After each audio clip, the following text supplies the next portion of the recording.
Good morning mga kagulay. Sa ngayon po ay nagpapahinga tayo dahil nakakaalmusal pa lang.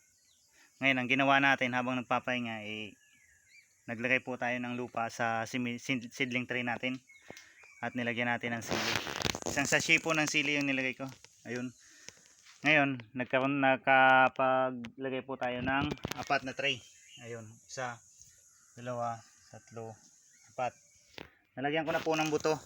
Ngayon, ang gagawin natin dyan mga gulay, magdudurog tayo ng lupa dito sa ating kinuhang lupa. Yan. Dudurogin lang natin.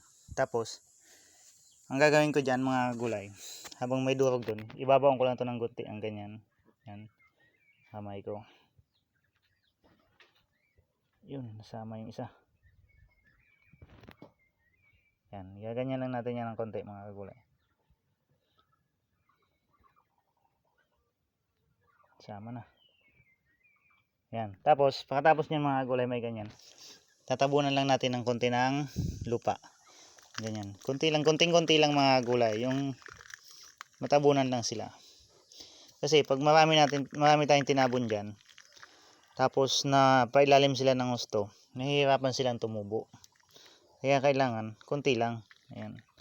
Tapos, pagkatapos niyan, yan, di ko na binaon yung mga gulay, lagyan ko na ng lupa ko. Para pwede yun ng ganyan. Didiligan lang natin yan. Mababaw na sila. Ano, durugin lang natin ng durugin to mga gulay, linisan. Yan, pwede na yan.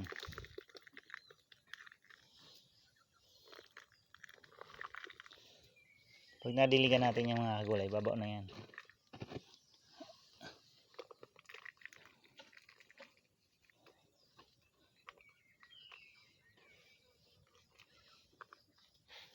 Yan, ganyan lang mga gulay ang gagawin natin. Para mabilis tayo makapag punla. Yan, tapos didiligan lang natin yan ng ganyan.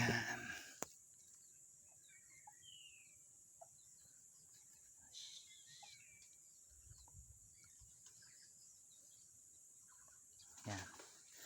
Ganyan lang mga gulay. Pag lumabas sila, ibaon lang natin ng ganyan. Tatago rin yan.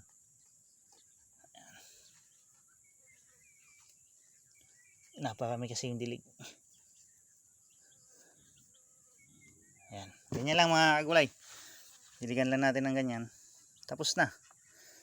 Tapos maghihintay na lang tayo ng hintayin na lang natin mga gulay ng 7 days para makapag palabas na ng buto yung tumubo na. So yun lang mga gulay.